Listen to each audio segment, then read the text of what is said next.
Then it's 4.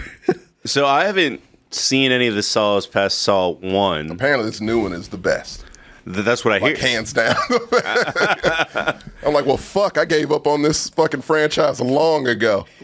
After John Kramer died? He's been dead for more Saw movies. Yeah. How many times do you go back in the past one, like 2008? Like, fuck. Spiral was the best one. I didn't see Spiral. Really? That's what The Chris Rock Ronan one? says. Yeah. Samuel L. Jackson. It had. I like. Did you see it? Yeah, I saw it like on streaming. I don't remember going to the theater for it, but my glaring issue with Spiral is that I immediately knew who the killer was. That's what everybody said. It was just like, all right, well, this isn't a surprise. I guess we'll just watch it play out because we know who it is. Here's an example that stays. But it did have good ideas. Like, here's an example that stays on brand with the what our subject will be today, and is an unofficial sequel. So, another example for you guys is I think Phone Booth is actually a prequel to Saw. I can see that. That's a good one. It's the same thing. It's like, oh, you're not taking care of the life that you have. Yeah. You're ungrateful. Yes. Yeah. Except it's not a very convoluted contraption. I'm just going to shoot you. Yeah. I have my target fixed on you, and you can't leave the phone booth. I love that movie though. That's an underrated ass movie. Is it though? Because I think people have forgot about it. People have absolutely forgotten about it. That's back when Colin Farrell had a goatee. Like if that movie was made in if that movie was made in 1983, and then somebody I'm just saying somebody told you to see it in 1997 and be like, "What's this movie I've never heard of?" That's the vibes with that there'd movie. be at this a remake point. with Denzel. Oh, it absolutely would. Would Denzel be in the phone booth or the voice? Ooh. I want him as the voice. That voice would scare the fuck out of me. That would scare the fuck out of me. Yeah. Have you watched any of y'all watch The Equalizer? Not the newest one. I've not watched any. So it's not on my list. Because I remembered how Man on Fire ended, but I was like, that would they would have been they're the same guy. He would have stayed alive. Well, we don't know. Technically, we don't know, JJ. He was wounded. It looked bad, but we don't know. Oh, there's an alternate ending where he blew himself up. God damn it. We don't know. It wasn't official. So, yeah. An alternate ending of Equalizer or Man on Fire? Man on Fire. Oh. Equalizer, Man on Fire. Because he exchanges himself for the little girl. Yeah. But he's already fucked up, so he knows he's going to die. He knows he's going to die. And I think, didn't he have a bum ticker already? Yes. Yeah. So it was like, oh, yeah, he's done. Yeah. But the kid's safe. No, Shadow Shogun, I'm ashamed of myself also. I mean, I don't kind of blame you, just in the sense that 2 is not good. Really? 2 is. I heard 2 wasn't that great. I heard 3 kind of brings it back around, but like it might. I haven't seen 3. Yeah. But 2, any movie with that many sequels, they just end up in Die Hard territory, where it's just kind of like look, he hasn't brought back Pedro Pascal's brother yet. I feel like every old actor needs a John Wick or Equalizer to just kind of, or Taken back in its heyday to just kind of float, Yeah. It's like if you don't have one of those, then they're gonna put you out to pasture. Will Smith didn't have one of those. Look where he is now. I was about to say, like, maybe he's due. Bad Boys is his. If he continues, I'll watch a million he already Bad did Boys that. movies. The last one was the best one. The one that you said was crazy, and he was fighting a Fast and the Furious villain. Oh, it's totally Fast and the Furious territory where there's like, oh, he's my secret son. Like, it's crazy shit. I'm like, hell yes, I'm down for this. But I have some great ones here. Yeah, I did some research today. Some of them are going to be fun. Some of them are going to be not so fun. But right before we get... Mine are stupid. Mine are just stupid. Before we get into that, Tommy, any Halloween plans this weekend? I'm going to be home with my lights off so trick-or-treaters don't come. You do live in a house now. Dude, in a neighborhood.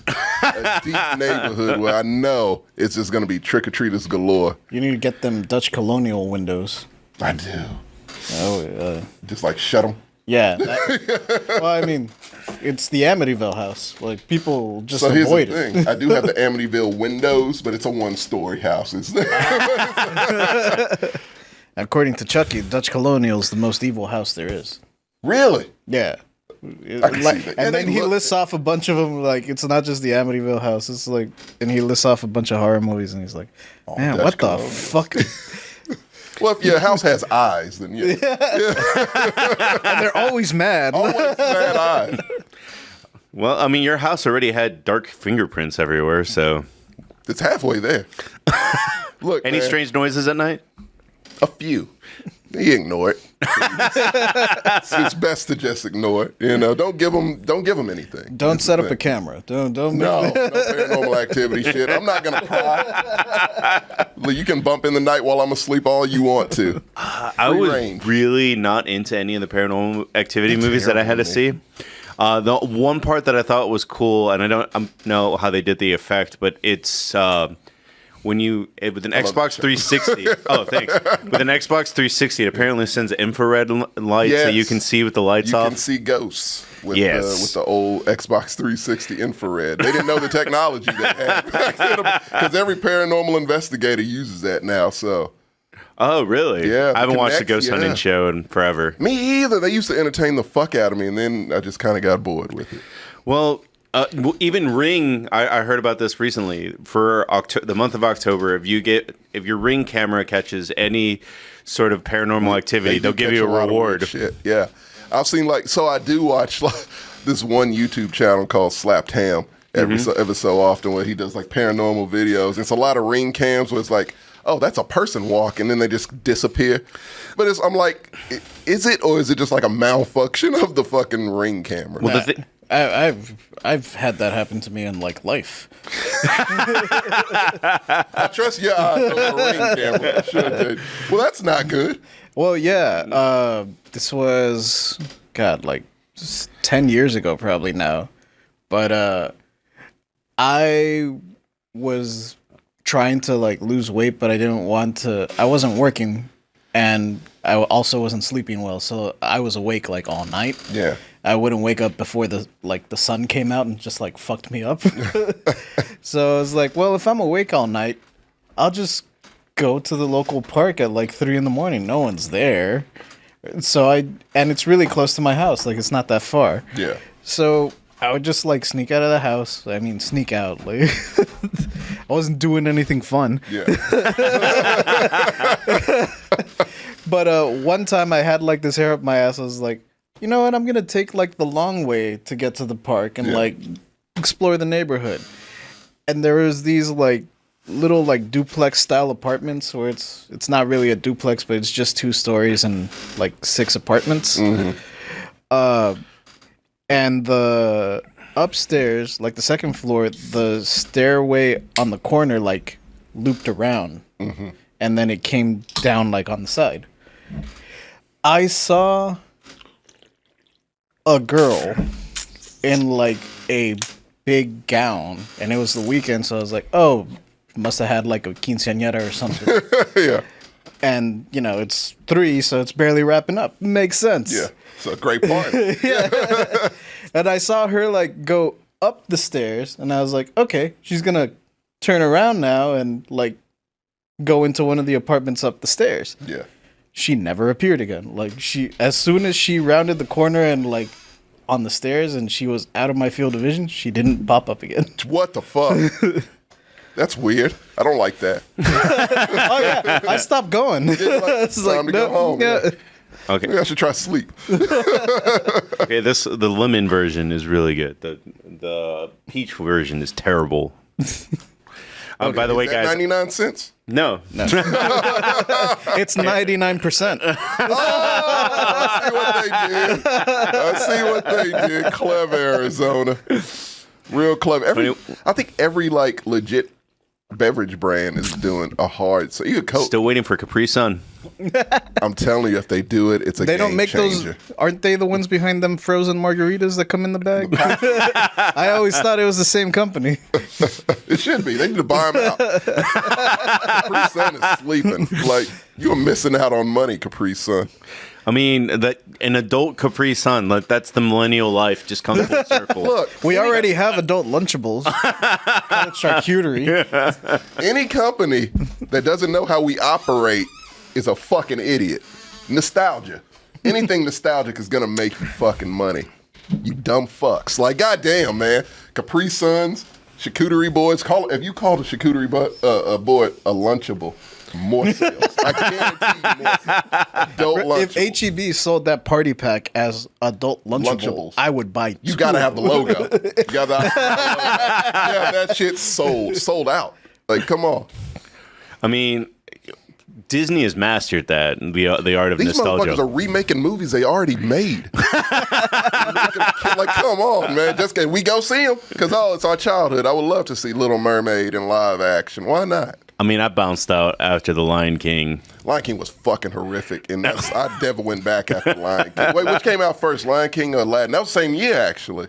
Lion King definitely came out first. Okay, I did see Aladdin, too, though, and that was equal. Aladdin, I think, was the nail in the coffin for me of like, I kind of wanted to see Aladdin because that's like the only movie I can think of with a mainly Middle Eastern cast that they're not bad guys. True. That part is true. But Will Smith's in it. Yeah, I don't know why he pops up. And it feels like he's just there. It's a weird movie, but it's not good either.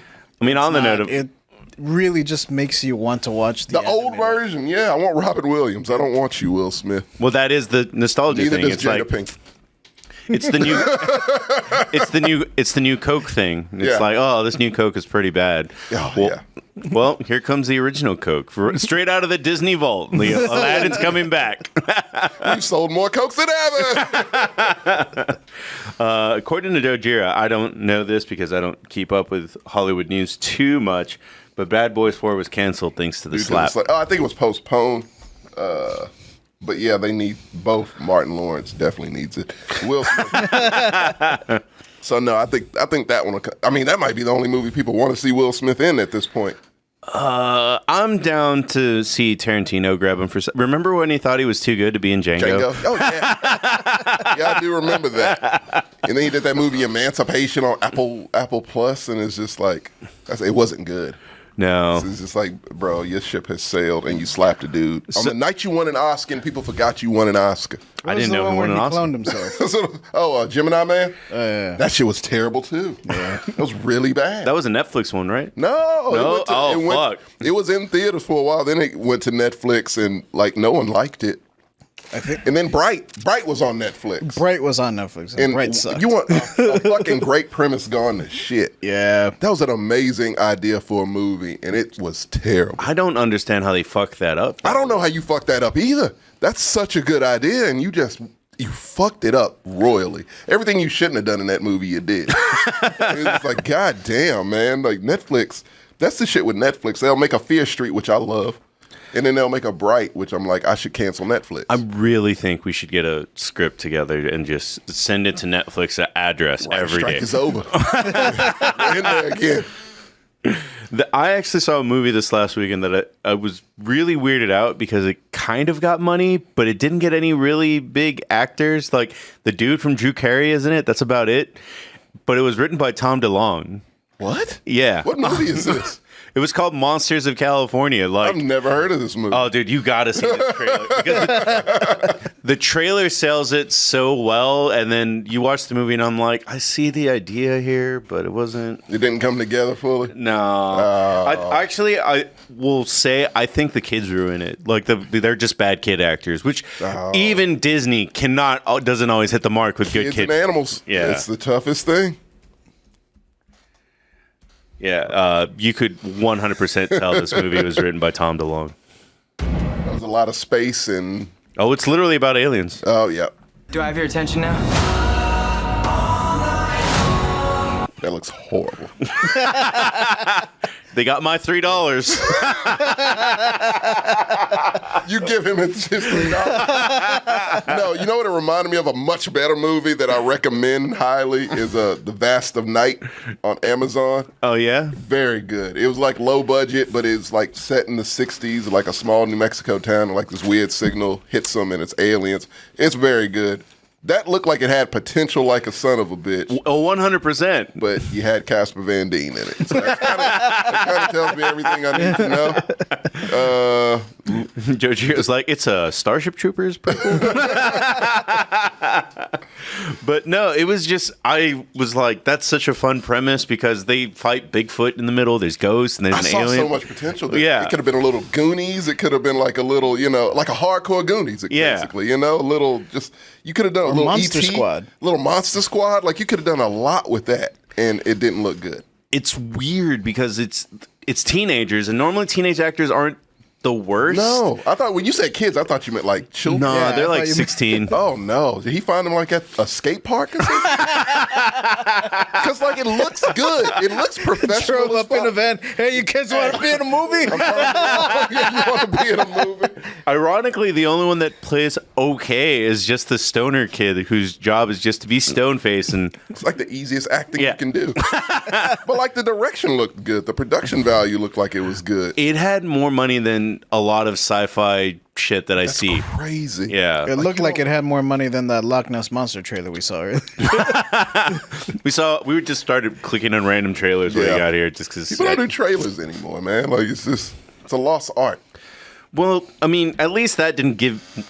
I feel like it did. Yeah, it did. I feel like it gave a lot away. Well, the Loch Ness Monster trailer didn't give everything away. I don't know anything about that movie. Gotta keep some mystery, Nor do I want to watch it. Maybe you'll have an extra $3. You'll be like, fucking Loch Ness movie.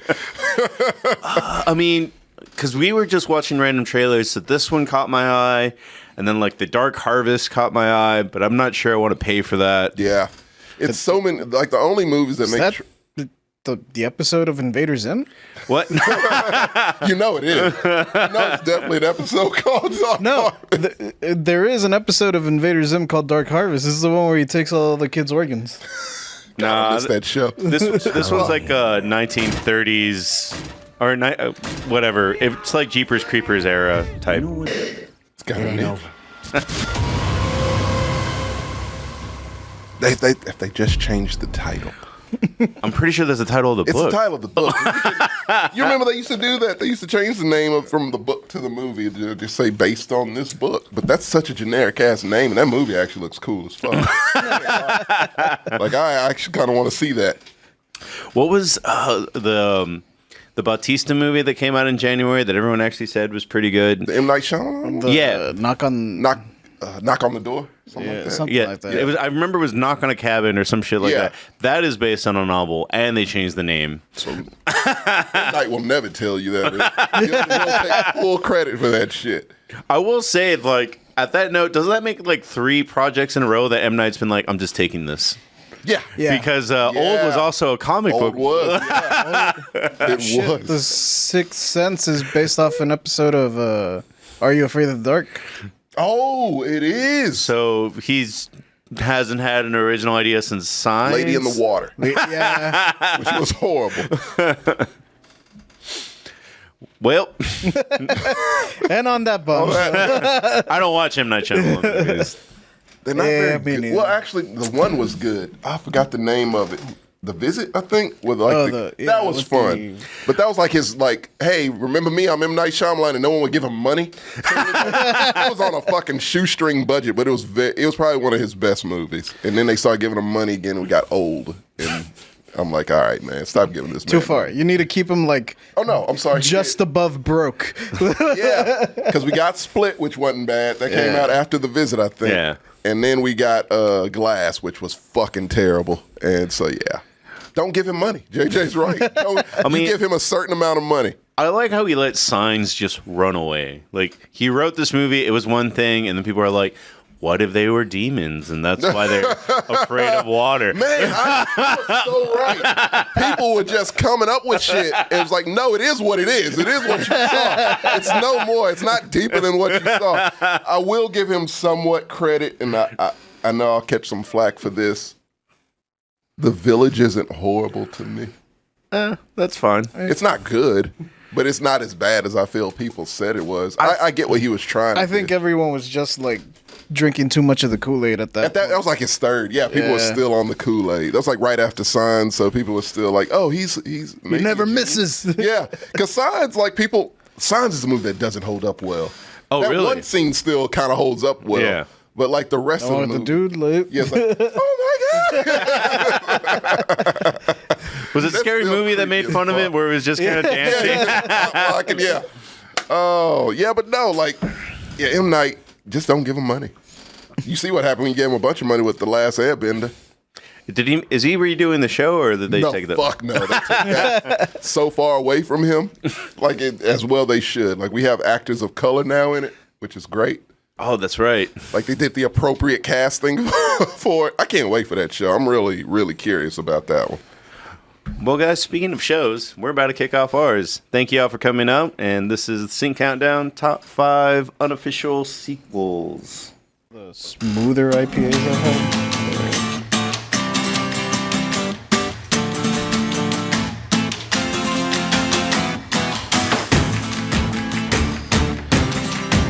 Welcome, ladies and gentlemen, to the Sync Countdown. My name is Marco, doing my best Sam impression that I can here today. Coming to the stage, David Lee Roth. But I am not alone here tonight. Across from me, we got... You may not like it, but accept it. I'm JJ. How many times have you dressed up as Macho Man for Halloween? That should be just your Halloween costume perpetually till the day you die. Because with the glasses, you are absolutely Macho Man Randy. How many? I think I've only done it the one time. Really? Actually. Yeah. Encore. It's usually because the shirt, like the purple Macho Man shirt that I have, I kind of like get fat. You'll be Macho Man if he was alive today. It's a medium, and like on my skinniest days, I'm medium. Usually, I'm a large. And Tommy, how are you? Well, the premise for everything here today is just movies that are unofficial or spiritual sequels. It could be, you can grab onto anything, make an argument. You guys in the chat can tell us, you guys are stupid for thinking that. You guys are straight on. I never saw it that way. Here's an example. I'm going to pull Some up. might be reaches on my end, baby, but yeah. Oh, I am grasping at. Well, here's an example straight from the video game world. Yeah. So originally we have a hero clad in red and white, a football icon. Right. Oh, okay. I don't like where this is going. I don't either. Then he ends up in a bit of legal trouble as things go on. Right.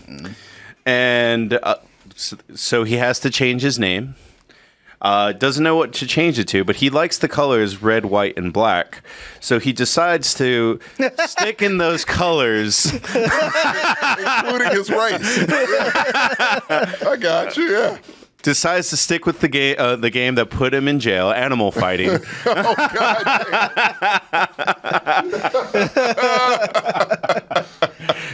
Yes, Pokemon is the unofficial sequel to Madden 2004. Specifically, the Madden with Michael. Oh. Mine aren't that much of a reach. Yeah,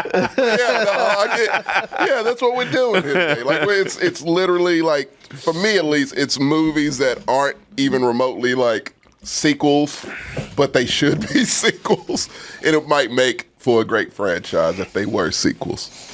Well, my first real example here today is actually kind of a trilogy, but some of these are borrowed from online. But I feel that if you're it's a very hard subject. Yeah. Well, I just mean like if some of you guys may not know about it because you guys didn't grow up in the blogosphere cracked age. You guys watch TikToks for 15 seconds, whereas I sat through and read a cracked article for 20, 30 minutes about being like, they are making good points. I can see it, yeah. And this one's kind of inspired by that. But the idea is that the Toy Story, and where the toys have sentience, eventually leads to the Cars universe, where everything is sentient. Yeah, and I have a Cars one too. The only difference between Toy Story and Cars is all the humans are gone. Oh, true. So in between, we get Maximum Overdrive. God damn it. God damn it. Well, I have 10, so I'll scratch that one. But mine was going to be a trilogy with Christine, Maximum Overdrive, and Cars. Oh, Christine was like Patient Zero? That was the first. Yeah. Then went Maximum Overdrive, and then 20 years later, Cars, you know? Christine hit like the fucking... the Green Goblin truck. Yeah. And they morphed. We should just eliminate all humans. Well, the idea has always been that everything in, I think, the Pixar universe is the same universe. Yeah, it's all connected. Yes. Yeah. And the only difference in Toy Story is that Toy Story gives you enough reason, and it's like, we kind of hate people. People are the main antagonists, I think, in all of them but 4. Maybe the one, maybe 2, they're not. Well... not. 3, they're not really. No. What about 4? 4. Maybe half of them. Yeah, okay. Yeah, 4 is just about Woody finding a home. Is it really? I haven't seen it. 4 is just. I heard it was Woody. dark. I saw the ending of like the fire and shit, and I'm like, what the fuck is going on? That's 3. Yeah. God damn, it's getting darker. It's definitely Keanu Reeves is in the 4th for some reason. The 4th one. Kaboom. Yeah. The 4th one is dark because they create a toy, and the toy is literally kind of a broken spoon. He wants to die. Yeah, he's suicidal for half the movie. I'm trash. I belong in the trash. That is grim, man. This is why you're failing, Pixar. Well, I mean, peppier. They're trying to make Purple Canary. I don't acknowledge Toy Story 4 at all. You'll fit right along with Key. I don't either. Like, well, you haven't even seen it. That's why it shouldn't exist. It does ignore like pretty much like all of Woody's character development. Really? Yeah. Yeah. Fuck that movie. Well, I mean, everything about 3 is like him coming to terms with his new home in a way, and part 4 is like, fuck that, I'm gonna run away. Yeah. Hang out with carnival toys. Jesus, man. Justice for Forky. Like, Forky is the only thing I know from that movie, and I heard he was suicidal before you even told me. Yeah. And I'm like, I don't know if I want to watch this. Well, JJ, that was my number 5. What's your number 5 here today? My number 5. So, this one doesn't really count because it's been confirmed. Oh, what shit? Where in the hell's my little paper?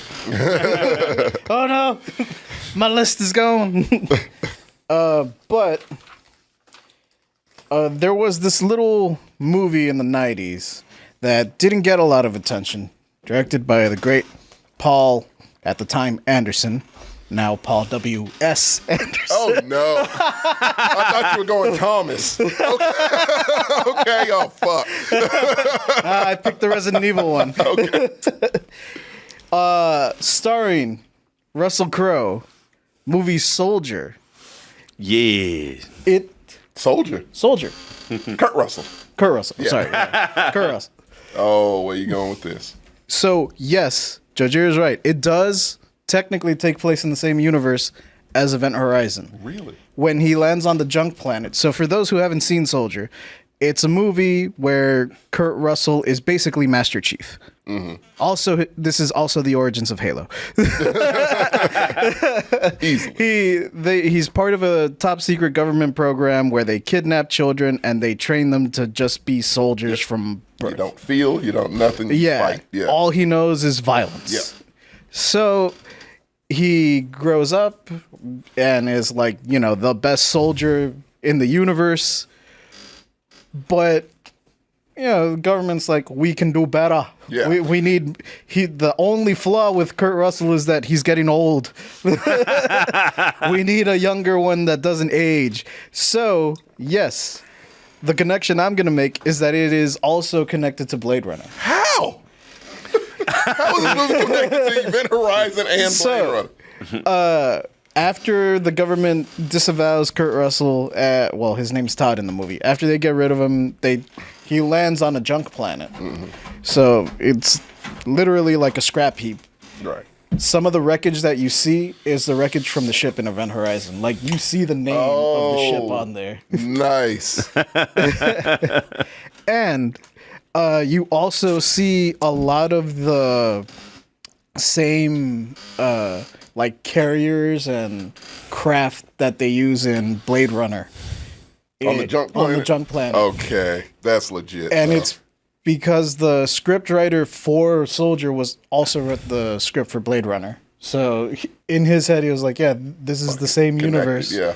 It's a prequel to Blade Runner. Like, it takes place I like that. in, well, at the time it was like 96. Yeah. So, but yeah. Yeah, Judger's got a lot of the vehicles in Soldier are from Blade Runner.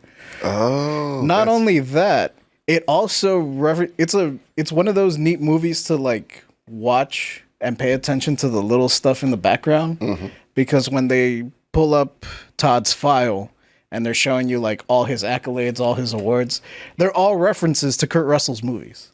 He's got like the Captain Ron Award. Oh my God. He's got the Pliskin Medal. He's got what other one? He's proficient in the gun from Aliens, the machine gun. Oh yeah. They use the name.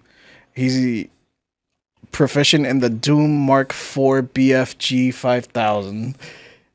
And so this movie's just like a movie that references other movies. Like, cause I remember Soldier, I saw it once, and I'm like, all right, cool. And it's like practically been forgotten. I will say on the note of things that you all might not be aware of, we always talk shit about movies made probably between 96 and 2003.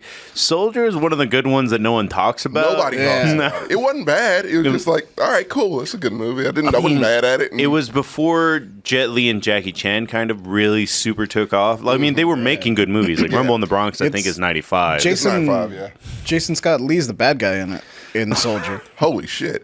Right off of Dragon. Yeah. Nice. That's actually why they picked him. He's like, you're still in shape. Yeah. we had to wait a year and a half for Kurt Russell to get in shape. So they got him, and one of the fan theories, since the writer confirmed that in his headcanon it's the same universe as Blade Runner, the fan theory is that Jason Scott Lee's character is a Model 1 replicant. Oh. I like that. I might have to come back and see that movie now. It's not that just bad. Made it like, very interesting. The biggest Bo Young has ever been, and scariest he has ever been, actually. God, yeah. They're like, damn, this dude had no shot at being Bo Young. Yeah, dude was scary. He gets like a scar in his eye and has to fight him again later. Fucking with him. On the opposite direction. He gets that cool video game white-eyed thing. Oh yeah, you're making him more and more frightening. Well, Tommy, what is your number 5? My number 5. I start off with the most obvious one on my list, and this is like, it's almost universal that people are like, okay, you could easily connect these two movies, and this one could easily be a sequel to this one. The Conversation with Gene Hackman and Enemy of the State. It's like the same fucking character. It's the same character. I was trying to remember so hard what that movie was. 'Cause when I went back home this weekend, I saw Enemy of the State with my folks. Yeah. Like, we were just like lounging around. Like, oh, Enemy of the State's on Hulu. Let me play it. It's fresh in my head, but yeah, damn, I couldn't remember the name of the movie. Yeah. That's a nice one. That's Yeah, cool. like it's literally Gene Hackman, doing spy shit that he shouldn't be doing, listening in on things he shouldn't listen into, and that character is pretty much the same character, except Will Smith's in it now. He don't know what's up, but Gene Hackman does. You broke the rules. You gotta be heading for the roof. Everyone, we need to. Is that Seth Green? That is Seth Green and Jamie Kennedy. And Jack Black's also Jack Black's also part of the spy tech team. Directed by Ridley Scott, I believe? Or Tony. Well, it was one of the Scotts. Am I a target here? Do they know? I think it's Ridley. Who is Dave? I have so many friends that defend Ridley Scott as the best action Not director. even remotely close. I don't believe that. Fuck but no. No, but I'm like, he's good. He's a solid when director. John Woo's still around. No Making shit. a new movie. Oh, I was about to say, when I saw Killers of the Flower Moon, John Woo has a new movie coming out, and I want to see the fuck out of that. Whoa! No one told me this. What is it You called? didn't know, bro. No. Pull it up. We Pause. Yeah, what is we it? interrupt this podcast to go over on John Woo. I thought John Woo was retired. Hell no. Why did no one tell me about this? Is it doves in it? No. Yo, fuck. At least not in the trailer. Not. Okay, I need doves. JJ, it's not John Woo without There is plenty of slow mo. I'm with the slow-mo. So, I haven't seen this movie yet. Obviously, it comes out during Christmas. Okay. But It's a great Christmas present. there's an element of this movie that it's like, oh, John Woo finally evolved, and it still keeps the style. I don't want and him to, though. Oh, might change your mind when you Okay. see this trailer. But it was just, I hope the movie is as good as the trailer. Oh, shit.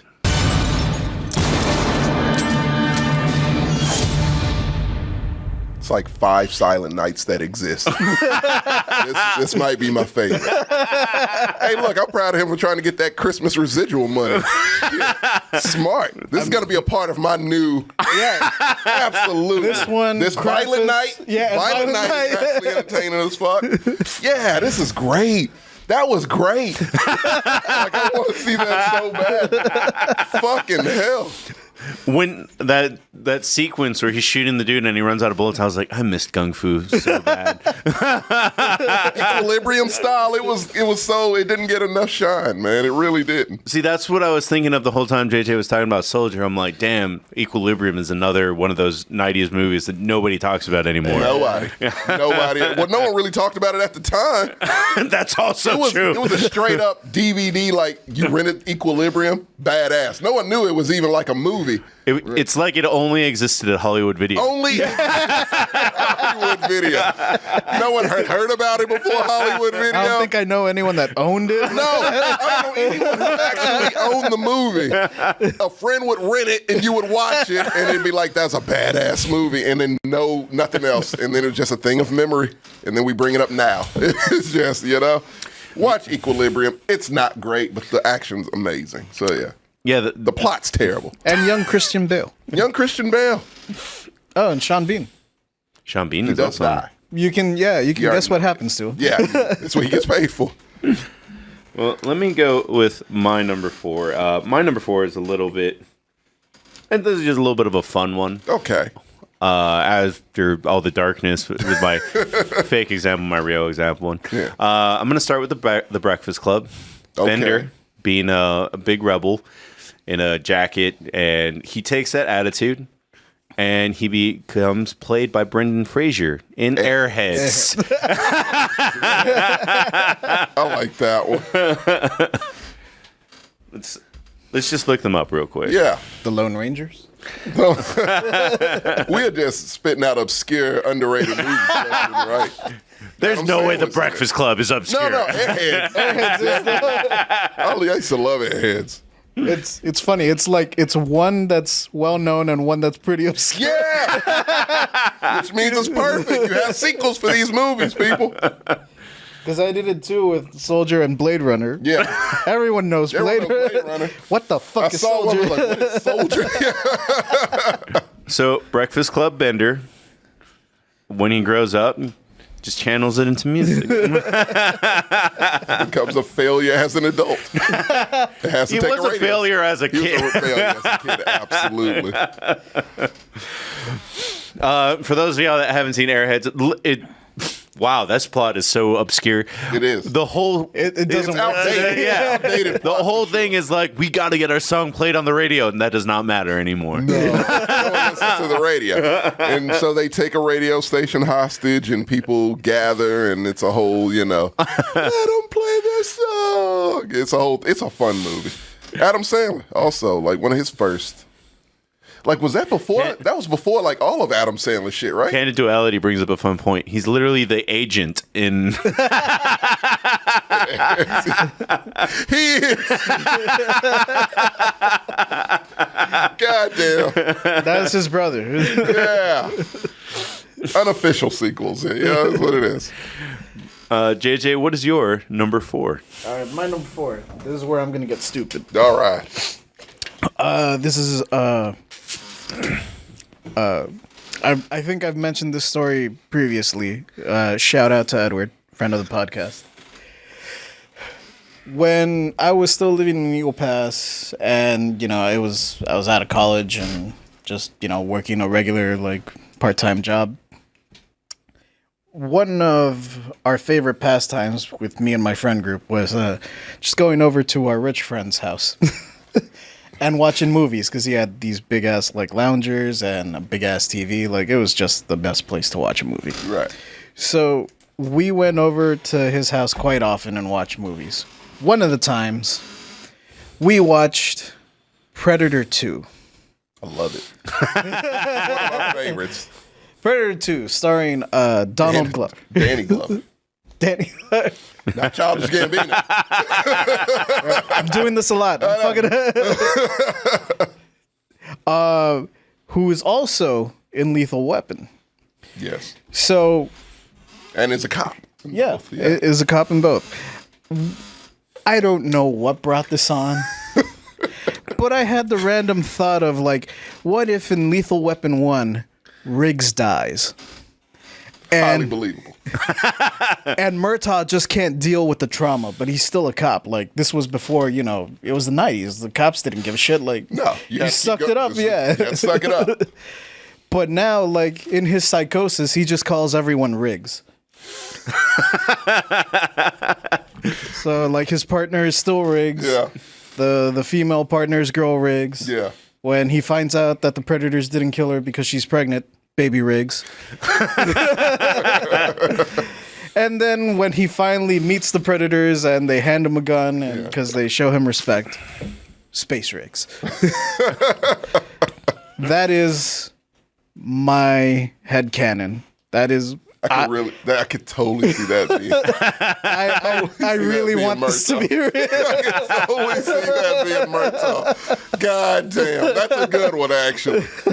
Oh, alternate reality, Lethal Weapon, aka Predator 2. I love that, actually. Joe is bringing up he was supposed to die in Lethal Weapon 2, so just use the original script. Yeah, he was. So yeah, the show did it. The show killed him off. So yeah. I didn't know the show killed him off. Yeah, they replaced it with Sean William Scott. Yeah. Yeah. I thought they just Stifler in there. Yeah. I thought they just recast him. No, they killed him off completely because the actor who played him was apparently out of control. And so they're like, well, fuck it. We're going to the original Lethal Weapon 2 script. Kill him off and bring his cousin in, and there we go. Man, so everyone who's played Riggs has gone crazy in some way, shape, or form. You just discovered a new curse. You heard of the Superman curse. Now we have the unofficial sequel to Superman. Oh, that dude's career went down the drain, too. Oh. On to your number 4. My number 4, I think my number 4 is pretty clever. This will show you that I thought a lot about this and did research. No, The Day After Tomorrow is... Oh, no. Snowpiercer is a sequel to Day After Tomorrow. Oh. That is a really good one. Yeah, that works. That works completely. That works too well, almost. But yeah. Enough said, really. That, it's perfect. The only part I remember of The Day After Tomorrow, there's no resolution to it, is there? It is none. Okay. Well, it's a Toby Emmerich?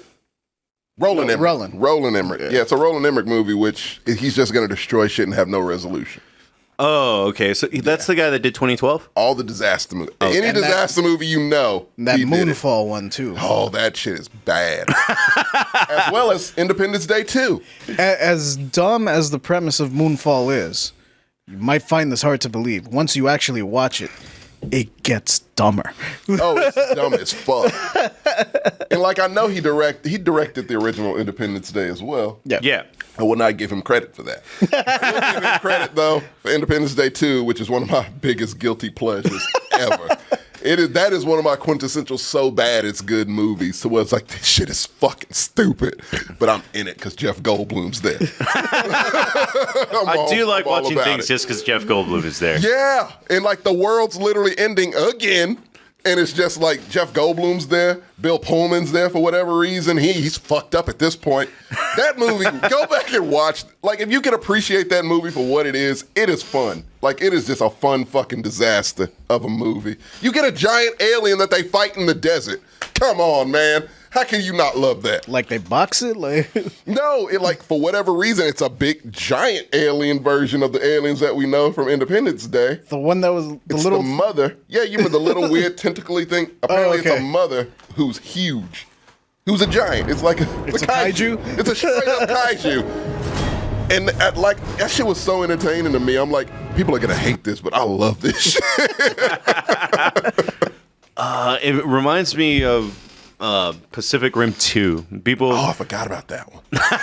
Shit. Most people do, but they're like, I like it because they fight the dumb monster. Yeah. Like, it's the biggest, dumbest monster It's that's the ever. dumbest fucking monster. Like they kill off people from the original for no reason. You don't have to, but they're like, fuck it, it's all fun now. It's just like any of that other shit from the other one, we're done with it. I thought it was funny in the Independence Day 2. They were really like, and Will Smith is dead. Oh, immediately. They're like, oh, yeah, no, he died in a test run. What? But his son is here. Like, and Vivica Fox is here, but we're going to kill her, too. How do they kill her? Does she get stomped by the kaiju? No, so apparently, you've never seen Independence Day 2. No. Aliens didn't forget. And so they come back with 20 years later. What, they stick her? Specifically 20 years later to the day. They stick her in a tunnel? Close. She's a nurse. They blow the fuck up out of the world. Like whole fucking continents and countries are just uplifted and just fucked up. And she's on a roof. And apparently a helicopter can get you out of it though. But the helicopter does not make it to her in time. Her son's trying to get her, and it doesn't happen. So she gets fucked off. And so, yeah. And we go into battle in the desert with Jeff Goldblum somehow. Liam Hemsworth is there. Because every action movie needs a Hemsworth at this point. Gotta have a Hemsworth in it. They're like, we don't have a Will Smith. We need a Hemsworth. Well, I think I'm going to go with my more controversial one here. Because this involves one of my favorite rom-coms ever. Oh. Chasing Amy is one of my favorite. Okay. Yeah. So this is going to center around Ben Affleck. Ben Affleck is... If you've never seen Chasing Amy... I think I know where you're going with this. Chasing Amy is a movie about two comic book artists. They meet. She is a lesbian. And he's like, no, like, I really like you. It doesn't matter. Let me see if this episode's totally getting pulled. This is like straight Patreon fuel. The amount of times that we're just like, here's this clip and here's this clip. I mean, we're talking about some obscure shit, you know? People might not know. We're teaching people here tonight. All 20 of them. Yeah. But no, like, it literally has this really sweet I love you moment. I love you. You are the epitome of everything I have ever looked for in another human being. That's enough. Any more than that, we'll get pulled. We're probably already at danger of getting pulled. But no, well, actually, I don't think this one can get pulled because everyone's walked away from this movie. Everybody. Yeah. Everyone. No. This is one of those Weinstein films. Yeah, but I think Dogma's the one that he's like... No, Dogma you cannot find. I had the special edition DVD to Dogma, and I gave it to a friend. I highly regret that now. Yeah, it's worth $80. Find it. Yeah. And it's just like, fuck, man. And I love Dogma. It's just like, God damn it. It's not on. Is it on digital? I don't think it's on digital. No, it's not on digital because I tried to rent it. Fucked. Yeah. Weinstein has like that movie by the short hairs. Yeah. Like he owns it. Full on, yeah. Whole kid and caboodle. Fuck, man. That's the one that I know for damn sure is like... God damn it. It hurts me so much. I don't have that movie anymore. But, I mean, the whole nature of the romance is very... It's not... What's it called? It's not very... boy meets girl. Like, they're not healthy people. They literally are using each other. They're trying to figure each other out, kind of things. But let's just say they end up together, which in the movie they don't. But let's say they do. No shit, they. Yeah. Well. Oh no. The unofficial sequel to this is Gone Girl. Oh god. Find the fuck on. That is great. If you've never seen Gone Girl, watch it. But Great movie. It is the quintessential like I'm stuck with someone, so we're gaslighting. We made the wrong decision a long time ago, and now we hate each other. You could also kind of tie Gone Girl into like the Graduate because of the way it ends. You really can. You really can. Like Gone Girl could be a sequel to a few movies. And Geely. Oh man, that is good. That is pretty good. There was another. This was the darker road that I decided to go through, but there was a funny, sweet one that was it's still sad, but it was like Say Anything, the '80s movie. I didn't see it, so I can't really justify it. I'm not big into a lot of those '80s rom-coms because they all do weird things. Yeah. Except for The Breakfast Club, which is not as it's not romance driven. Yeah, no, it's just a bunch of kids, and I mean, it's parts that don't hold up, but it's, No, because kids don't act like that Right. cliquey anymore. but it's almost like it's forgiven because it's kind of a product of this is what kids were back then. Type Yeah. thing. Yeah. But Say Anything is all about a guy getting the girl, He's a trying to stalker. everything. Yeah, exactly. And he never loses that kind of energy, but the girl loses interest in him. And this is also an obscure movie. Say Anything, the spiritual successor is Blue Valentine. God damn. One of the most depressing movies you'll ever see. Yeah, no, that's accurate. Yeah, I can see that. Damn. Jesus Christ. You could do that with a few movies, so it's like, yeah, this relationship started off, but it ends horribly. Yeah. Jesus. That's a good one. Those are good. Well, JJ, on to your numero tres. 3. All right. So, I'm going back to my obscure territory of 90s action movies. You and I are both big fans of this one actor whose uncle is the headmaster of Iron Chef, Mark Dacascos. I love it. I love it. So Mark Dacascos had this little action movie in the 90s where he was a Green Beret, goes back to his hometown, I think it was Miami. His little hometown. Yeah, his small hometown of Miami, to become a teacher, only to find that his high school has been overrun with drugs and gangs and violence. And so he takes a group of kids and he saves them by teaching them the ways of capoeira. This is a real movie and it's called Only the Strong. It is. Paranaway. Fuck, man, I forgot about that. Like, he was great because, like, I don't know if you remember Cinemax. Every Friday night would just have the dumbest fucking action movie. He was in, like, every other one. I believe that one might have been one of them, That was too. probably one of them. Yeah, and it was just like, that's how I discovered him, and I'm just like, this dude is so underrated as an action star because I remember him as a child in so many movies. I do want to take this That's why weird... when he was in John Wick, I was like, fuck yeah. You just named the one that I'm tying this to. I believe that his character in Only the Strong just gets bogged down. He's like, you can't beat the gangs, you can't beat the cartels. Fuck it. And he's just consistently being targeted until the table makes him an offer. We could use a man of your skills. Yeah. And so he becomes an assassin for the table in the world of John Wick. And he trains other assassins. That was his role in John Wick Chapter 3, Parabellum. Yeah. And that's that. The character from Only the Strong becomes Zero in John Wick Chapter 3. I'm for that. That's a good one. I will say this is a very niche episode that it's just like I hope this finds the right audience out there. It's super niche. But this is the opposite of Sam. What Sam wants to do. He's already gonna. Well, I did this one. I don't do sync count. Oh, fuck yeah. I was like, I can hear him already being like, this episode got 80 clicks. And I'm like, I'm sorry, bro. Like, we were having fun. Yo, Jerry's about this. Yeah, the chat's all about it, but... We got some loyals in here that love this. Man, when was the last time I got to talk movies? Like, this is my shit, and we don't get to talk about it. So I'm like, oh, and obscure movies? Hell yeah. Got tons of those to talk about. Well, I mean, nice. I remember last October we were having a discussion about like top 5 horror movies or top 5 horror movies you show at parties, and Sam was like, "We've done those." I'm like, "Oh, then I don't fucking I'm out."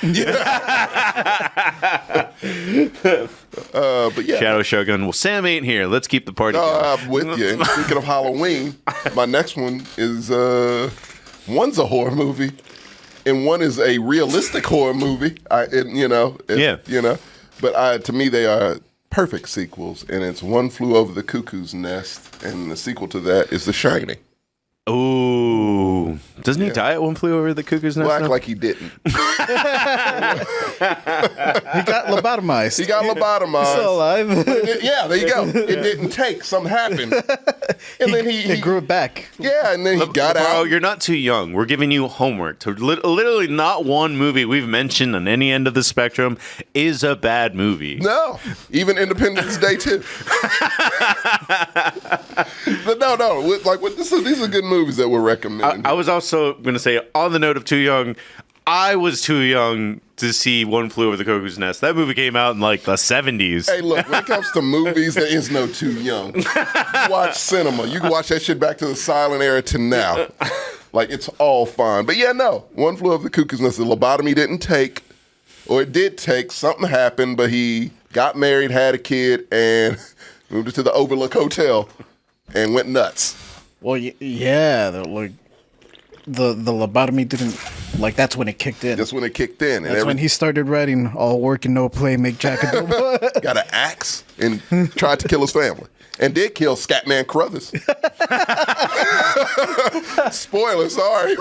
He does not help for a anyone. movie that came out in the 70s. Or the 80s, I'm not sure. Well, if you saw Dr. Sleep, you already know all of this. Also, it's a book. That too. It is a book. Read. It's fundamental. I will say, because we're actually zooming past our list, I do have like a shitload of other bullshit we can talk about, like other examples that aren't even here. But what's the movie that kind of broke you in from like, I want to say TNT watchers, in the sense that it's like, I just watch what's on TV on the mainstream kind of stuff, and it's just like, no, I need to get into the weird things. I need to get into like what's into Chinese cinema or watching movies from the 60s. Like, what's the thing that broke you from being like an average moviegoer to... I mean, I was always like, ever since I was a kid, I loved movies. So it took I don't know, man. That's a great question. I think I went through phases of like, I would just obsess over certain either time periods or type of, like I had a French New Wave phase, I had an 80s movie phase, a Scorsese phase. Like I went through just different phases. Mm-hmm. But I think the movie that was like, I need to watch more movies, I've said it before, Scarface. Even at 7. Like I was like, I'm not supposed to be watching this and I know it, and I'm afraid of Cubans now, but it's fine. But I'm like, this is it, because the reason I don't know if I told you the origin story of my first time seeing Scarface with my dad, but my dad loved Scarface. He would rent it like once a month. Like it was one of his favorite fucking movies. And I always saw him rent it when I would get my kids' movies in the kids section of the video store. And so it got to the point where I literally watched he rented me every movie in the kids section. So I was done with the kids section. And he didn't want to, bother, so he was like, fuck it, just watch Scarface with me, I guess. And so that's why I saw Scarface, and it was like, oh, fuck, like, this freaked me out, but I would like to see more stuff kind of like this. Like, it was a whole nother world of movies I didn't know about. And so from that point, we went from Scarface to Steven Seagal movies. Some Jean-Claude Van Damme. So I went from like kid movies to Scarface, which introduced me to ridiculous action movies starring Jean-Claude Van Damme and Steven Seagal, which my father loved. So it was really just shit he loved. And from like those, I went to like Chinese cinema, like, oh, Jackie Chan. Yeah. Holy shit, this dude's doing weird shit. This looks fun. I'll watch this. So from there, and then it went from like other foreign films, and so I went to like a foreign film phase really early, and then circled back and like started going through other phases. So I think, yes, Scarface kind of kicked it. Honestly, no, Scarface was a thing. Steven Seagal kicked it off. Honestly, guys, Steven Seagal kicked it off where I was like, oh, there's other movies out here, other better martial artists out here, so let me watch those. Thank you, Sensei Seagal. I will say Shadow Wars. I love Color Out of Space. That's one of my favorite horror Color movies. Out of Space, yeah. We can't talk about it for the most part because Sam doesn't see horror movies, and then TJ does see horror movies, but body horror is the one thing you can't touch. Yeah. And that is a really ultimate fuck, man. Like that was painful to watch. Dude, it was not only physically but emotionally painful. And it's just like, fuck, dude. Like, I don't know who came up with this, but God, this is H.P. Lovecraft came up with it. It's a book. Of course, that racist piece of shit. It is horrific. Like, it is one of the most horrific scenarios imaginable. And I hate knowing what H.P. Lovecraft's cat was called because people think racism like that is a joke. No, yeah, that was a little too far. Terrible. Yeah. Like, one reason why I love the fact that Lovecraft Country, great show. Yeah. If you're okay with Jonathan Majors. But yeah, no, one reason I was okay with the fact that they called it Lovecraft Country and it was about black people, and they did not shy away from the fact of like, no, he sucked. But yeah, his creatures were real, so we gotta go find those, you know? I do love The Endless too, Shadow Wars. That's one of my obscure movies that it's just kind of like, I do recommend this horror movie. You'll feel really creepy. It's like an Ari Aster kind of creepy movie. I've never heard of this one. It's apparently part of a trilogy. I don't know. Remember, the first one is I've seen The Endless hundreds of times, and the last one came out last year, the part 3. But it's all in this same H.P. Lovecraft, old gods exist kind of thing. Yeah. It grabs the element of True Detective, but it goes the other way. Where True Detective is like, all of this was fake, and it's just hillbilly scene shit. Yeah, this goes the other way, and it's like, no, everything was real. It's a redneck on a lawnmower that was doing this whole thing. There is no Yellow King. Fuck them. Yeah, right. I like the fact that I love when movies do the thing that we're like, okay, obviously this isn't some kind of supernatural thing. You're going to tell me the real Scooby-Doo reason why all this happened. But I love the ones that go the other way. It's like, oh no, it's some supernatural. Old Man Jenkins would have gotten away with it too. Let me see. So this is just the poster for The Endless. I've never heard of this. It's on Amazon Prime sometimes, but that it's on Netflix sometimes too. But I know for sure it's on Prime. Prime is just lucky enough to get. They have some solid movies sometimes. Yeah, it's just, I guess it's seasonal when they get like. It is. It is. I guess it's with throwing out Halloween recommendations. One obscure movie I always throw out is The Void. The Void. Yeah. Is that the POV one? No. That's the hospital. Yeah. The cult. Yeah, like it's like 80 minutes. Like you're in and out, but it's creepy as fuck, and it just keeps escalating to a point you're like, what the fuck is happening? But I love that. I love the fact that it takes something that you like. Oh, okay, it's supernatural. Oh, it's really supernatural. And hospitals are just fucking Hospitals creepy. are creepy, especially abandoned hospitals. So this is the movie, just for Shadow Wars, the movie that Endless is a sequel to. It's called Resolution. I've never seen it. It doesn't seem like to be on the same pay grade, but that's what it's a sequel to. I know a lot of people don't like Halloween 2, but I love Halloween 2. I love Halloween 2 because like hospital are they just freak like me out. Freaky. Yeah. They're in LaGrange, so the LaGrange Hospital, which recently shut down because they didn't pay their bills. But it Same thing happened in Eagle Pass, though. Oh, I can imagine. It's small town Texas type shit. But like they build these hospitals, and it's not enough people in the town to like fill what they built. And I remember the one in LaGrange just had a whole section cut. It wasn't cut off to where you couldn't access it, but there was no lights. So it was wings of just darkness and rooms and nothing. And like when my dad was in the hospital when he was sick, I'd stray and just go down these creepy fucking hallways of nothing hospitals. And it's like someone could kill me right now and nobody would know. The original Halloween 2. Yeah, no, not. God damn it. Yeah, not Rob Zombies. Not Rob Zombies. No, the OG Halloween 2, which is hard to find these days. Yeah. Which shouldn't be. Like, I hate that they scrapped that one with the new one. I'm like, you could have kept that. I know because of the whole "he's your brother" type thing.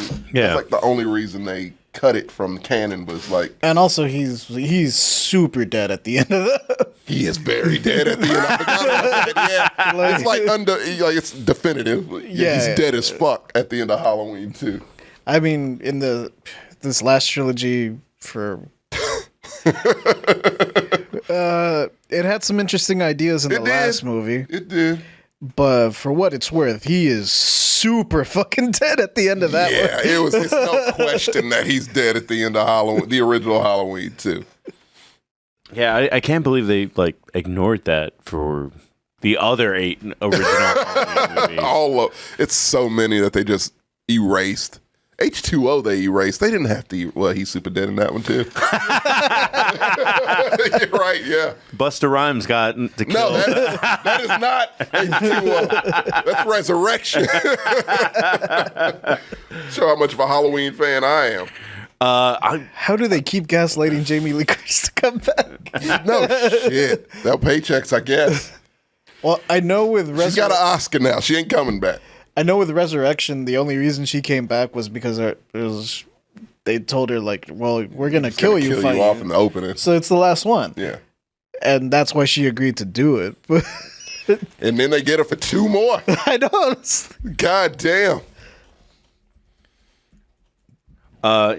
Shadows of War, just one more thing for you because you like the Endless. This is the sequel to the Endless. It's called Something in the Dirt, and that's the movie poster for it. So, what year did that one come out? Just last year. Fuck, I've not heard of any of these. It's fucking Gojo's Infinite Void. But I love that art though. That's legit as hell.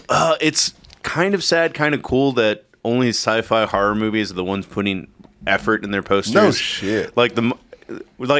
I don't know. I know where we stand on the Marvels, but I know that Sam wants to love the Marvels. But it's just like they're just throwing those actors in front of a green screen and saying like, "Hey, pose, do your thing." And the fan-made posters are going to look cooler always.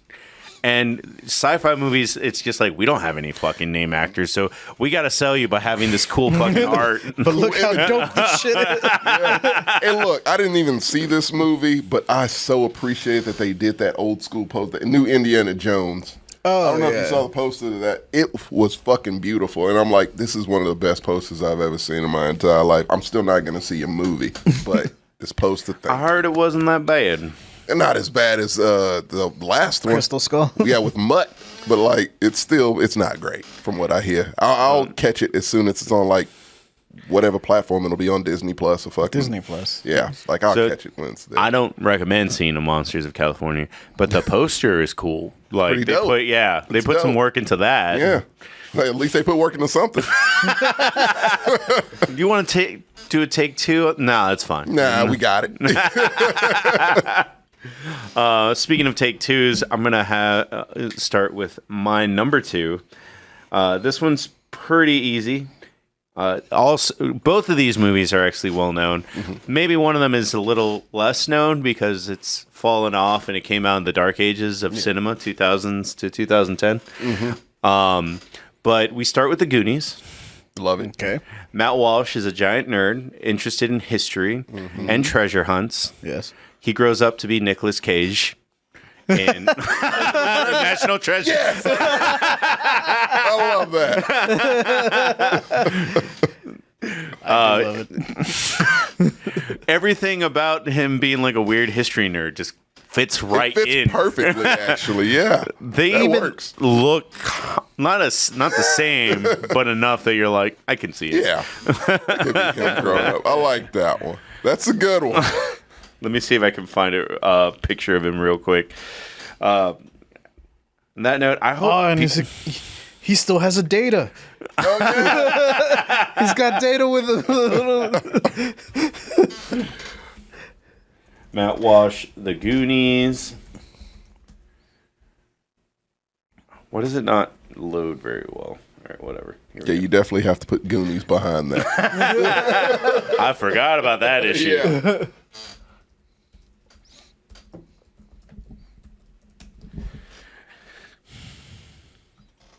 Goonies never die. They don't. I'm so happy they didn't make an actual sequel to the Goonies. They would. That's still in the talks once in a while. No, it pops up ever so often. I'm just like, leave it be. For fuck's sake, just leave it alone. That, and I don't know how this would work because the thing that sold it was the cast, and most of them are dead. Princess Bride keeps getting in talks to have a sequel. The two main actors are still alive. You can't do that movie without Andre. You really can't. You really can't. Actually, I think Andre's the only one that's dead. The thing by weight, he is probably half the cast. He is the Brood Squad. I like the fact that they like connect that movie with Stardust so much to where I was like, hey, this could be the same world, right? I was like, yeah it could. It very well could. Same tone. I really like Stardust, but that's also one of those unforgettable. I mean, forgettable. Like just because it came out when it was surrounded by Harry Potter. It was no one watched it because everyone assumed it was something that it wasn't. It kind of I think similar to Princess Bride, to where they like, oh, I know what kind of movie that is. I'm not gonna watch it, and you watch it, and it's just it's nothing of what you think it is. It's so much fun. It's such a good movie. And Daredevil's in it. That's true. Yeah. There's such a rich symbolism. I mean, every fairy tale has rich symbolism, and the story is really cool, and it takes you like it plays with your expectations enough that it's just kind of like that should be. At least most people with like a 7 or 8. Like it's pretty good. Yeah. It just came out surrounded by Lord of the Rings, Harry Potter, and all the other movies that I know people Paco love. loves that movie. I love it too. He was the one that got me to watch it because I didn't. The trailers didn't sell me on it. No part of the marketing sold anything of that movie or how good it was. Which is weird for how good the cast is. Yeah, right. Even Robert De Niro, and you didn't sell any of that. I'm 90% sure, you guys can correct me if I'm wrong, which I may be, but I'm 90% sure that's Robert De Niro's only fantasy movie. I think so. He's so good in it. Like, not only is it his only, like you've never seen Robert De Niro the way you see him in Stardust. Like he brought his fucking A game to that because it was a character that he like never had played before. And he was great. He was so fun in that movie. Not the subject that we're doing, but now I'm just imagining Robert De Niro in other places you wouldn't expect him. Like Robert De Niro as Obi-Wan. Creating the whole thing. You want to use the Force, huh? You want to use the Force? You can't. These droids, they're not the ones he loves. Droids right here. I love Robert De Niro. Dude, it's weird. I don't think his accent actually fits Killers of the Flower Moon. I was about to say, how does that work? Because he's at the point now where he's like, he ain't trying much. You know what I mean? Well, he's acting really well as a delusional, egotistical person, but it's also very much like, I was not an Italian in the 1920s, but I don't think they acted like... In Oklahoma. Shadow Shogun corrected me. Rocky and Bullwinkle is a fantasy movie. Oh, I can see that. Yeah, he was good at Rocky and Bullwinkle too. Though. He was fearless leader. You talking to me, Vader? You talking to me? I'm the only Jedi. Oh, that's great. JJ, what is your number 2? My number 2. All right. So this one's gonna be pretty straightforward. Back in the 80s, there's a little movie called Bloodsport. Yes. Finest in American cinema. Also a fantastic Mentos commercial. It really is. In this movie, there is a secret hidden underground martial arts tournament called the Kumite, which Jean-Claude Van Damme's character, Frank Dukes, wins. Frank Dukes is the manliest man that ever manned in this universe, in this world. He is like the His real life soldier. is also a fictional universe. Yeah. Well, see, I'm tying it into our reality now because we, as a society, learned, Frank Dukes, the real Frank Dukes, was full of shit. So he kind of became a villain in a lot of our eyes. And no one's eyes more so than Sylvester Stallone when he was writing Expendables 2 and decided to cast Jean-Claude Van Damme as the villain.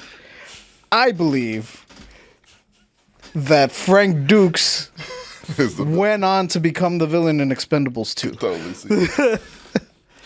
It's more realistic. Bloodsport. I like that. Bloodsport is one of my favorite movies that I didn't learn too much about because It's like Rudy. well, I actually didn't. Rudy didn't make my list, but I do know a lot about Rudy just because I think Joe Montana was actually the quarterback when. Was he? Yeah, there's a famous quarterback, and I think it was Joe Montana. Yeah. And they interviewed him. It's like, oh, you were there for the Rudy story, and it was like, yeah, yeah, he was a dickhead, and we carried him off the field like ironically. It was not. It wasn't a real thing. No. Yeah, he sucked. He was a pain in the ass to everyone. Yeah. Also, the scene where everyone throws their jersey down, it's like if Rudy walks and I walk, it's like that. Never. He did not have friends. Remotely.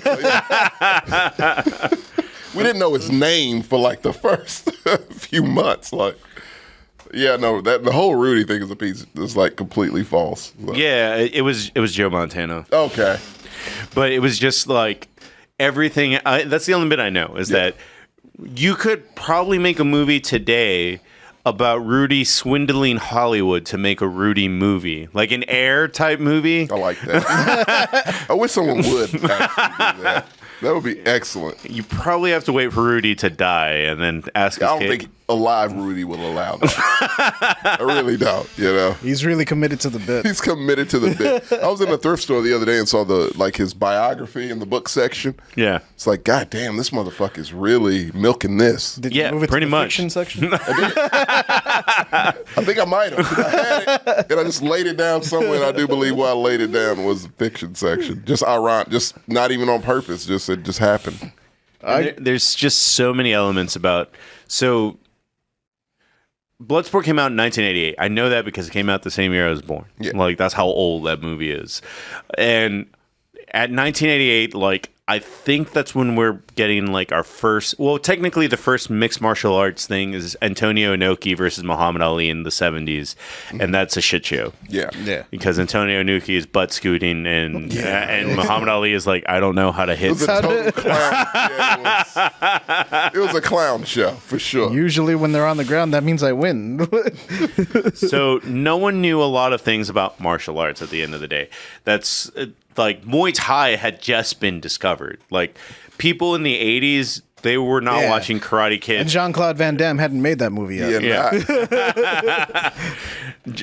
They were not ironically thinking American kickboxing is the best. Like they weren't watching Cobra Kai. They thought were watching Cobra Kai and they were scared that like they were going to get beat up by teenagers. They go to the mall. And that's when the Duke Rufus fought a TIE fighter, and they took away knees and elbows. They were like, "You're not allowed to use that." And he just kicks the shit out of his shin, like he does that little kick. It's like above the knee, and then he just buckles after 3 rounds, and he's like, "I can't stand up anymore." Yeah, like that dude has beat the shit out of me. And I get this pictures of it. He just beat the shit out of me. I can't move. Let me see if I can. Oh, that's great. But that's what I'm saying. No one knew anything about anything in martial arts. Yeah. So even if you watch Bloodsport, like the part that you have to ignore, it's like, well, how did the black people fight? It's like, oh, they fought like monkeys. Jesus. Oh, yeah. Yeah, it was a really fucked up. Oh, I forgot about that. Jesus Christ. I mean, this is 9 minutes, so I'm not going to fucking show the whole thing, but it's just, Duke Rufus is obviously the white guy. With a name like that, I couldn't tell. Yeah. I can't.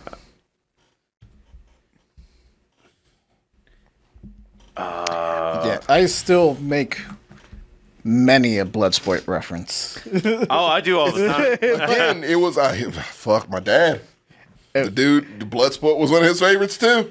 Kumite is like one of my favorite words. And it doesn't even mean what the movie thinks it means. It means spar. Yeah. They made it so much more than what it actually was. A dim mak is also something I try to like throw in like randomly. It's the death touch thing that he does when he breaks the bricks. Then you Can I give a must quick know shout the out? dim And mak. I know this isn't popular to do with us. I know Sammy doesn't like. I have to give a shout out to a YouTube channel that I've fallen in love with over the course of a week. It's I think Space Ice is the. That shit is funny as fuck. Steven Seagal. He fucking hates Steven. Every Steven Seagal movie he covers. And it Mercenary for Justice is a movie so bad it will shoot your dog. Look at these dumb motherfuckers. You did this 3 times already. Why are you doing it again? It's Serenity, fucking great. yes. Watch Bloodsport. Yeah, you should watch it. It is. It does not hold up like a lot of movies in certain areas, but definitely a minute and 45. Key, please cut this. We're gonna watch 3 minutes of Bloodsport. Oh no! This is now a watch along. There's this badass guy from Korea. Why is he from Korea? No idea. Nobody knows. He breaks shit with it. They train by kicking ice. But this is what I mean by the racist thing. Yeah. How do black people fight? I don't know. Racist as fuck. You know what's funny? Hey, unofficial sequel to Black Panther. Boom, Serena, that's yours. That's yours. I like it. The UFC was invented because of this movie. I would never. I stick to that. I feel like if Bloodsport did not exist, the UFC would not exist. Well, UFC was literally invented because the Gracies were like, they wanted to make money. They were from Brazil, and they were like, we invented the best martial arts in the world. Come fight us. But the issue is that they actually like lined the books. There was only one person that could fight the way that the Gracies fought. Yeah. And that was Ken Shamrock, who basically was he was in that line between professional wrestler and actual fighter. Real fighter. Yeah. He always stood out in like the WWE. Was like, oh, this dude really wants to hurt people. He's not even entertaining. He's just intimidating. Like, well, there's him and Steve Blackman. Yeah, it's like they don't want to be here. They want to actually be hurting people. Well, there's an issue in, I think it's 98, 99. They hired Dan Severn for like a brief amount of period where he was like, they're like, oh, okay, and then they throw you out of the ring. Did they also hire his mustache? Those you got to pay both separately, yeah.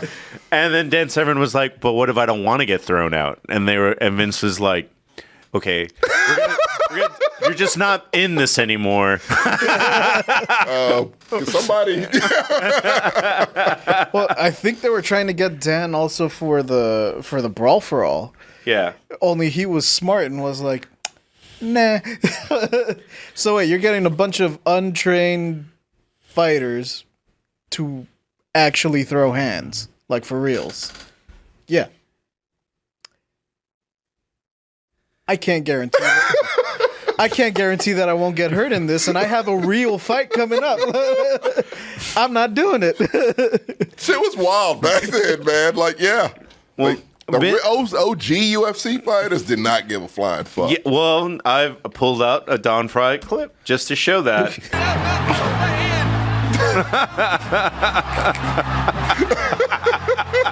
No blocking. Fight forever. And that dude was a literal hard ass. Probably could still. No, he punched a fan this year. Yeah, I'm about to say, Dan Severn is still a hard ass. Like, yeah. Don Fry, star of Godzilla Final Wars. Yeah. He's the general. Fuck, man. God, I miss those old days. And actually, I heard that he wasn't like a pain in the ass on set. He was a legit, really like a treasure to work with. Really? Yeah. They let all the frustration out there. He had a lot of fun because like he always plays like an extra, and this time he actually had lines. Oh yeah. Oh, damn. Oh, I know all about Rotang. Rotang, so this is another episode Lost in Time. We did, it's Lost in Time because it's a COVID episode, and so it's mostly audio. But we did film when Mortal Kombat came out. What 5 people would you send into a real-life Mortal Kombat?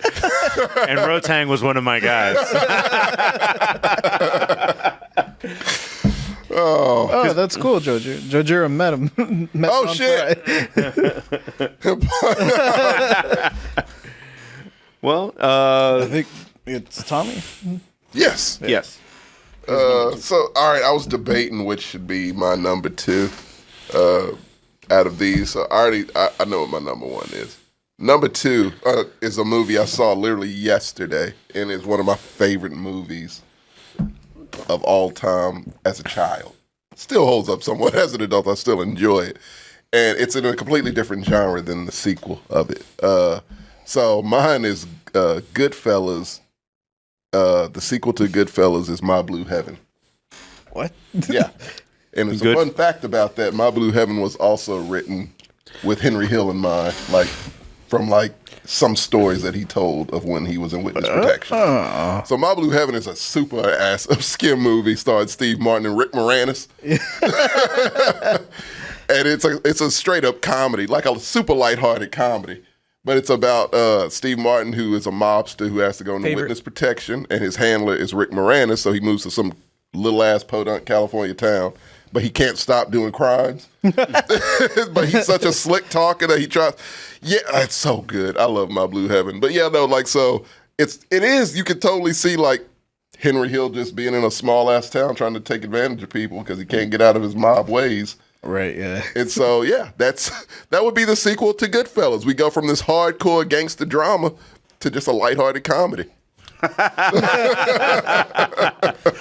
Yeah, it's based on the exact same book. They took pieces of it to make a comedy. And it's My Blue Heaven. I highly recommend it.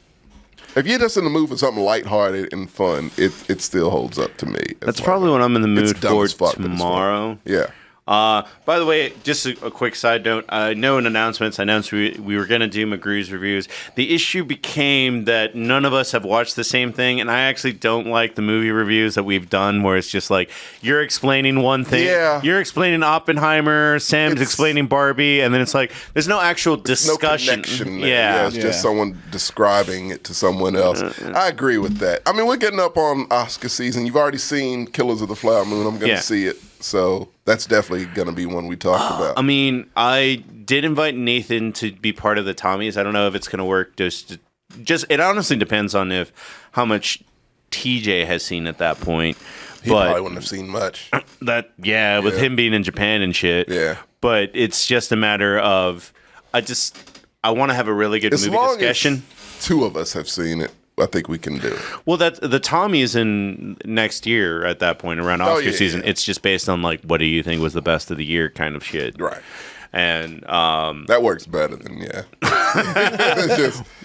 Well, I mean, when it comes to a movie review thing, it's there's just too many movies between now and the last time we did that show. Man, honest to God, with streaming and shit, it's hard to keep track. Yeah. It's really fucking hard to keep track of. I mean, I just showed you 2 fucking movies. You know me, I'm a movie guy. I never fucking heard of those. And it's just God damn, I feel very out of touch with movies these days. So, no. We'll do the Tommies, and I will see Killers of the Flower Moon probably when it premieres on Apple Plus in the coming weeks here. But, no. And I don't know what other Oscar bait movies are coming out. I mean, Ferrari, Iron Claw. Ferrari looks like a spoof of a movie. That shit really does. I can't take Adam Driver seriously, man.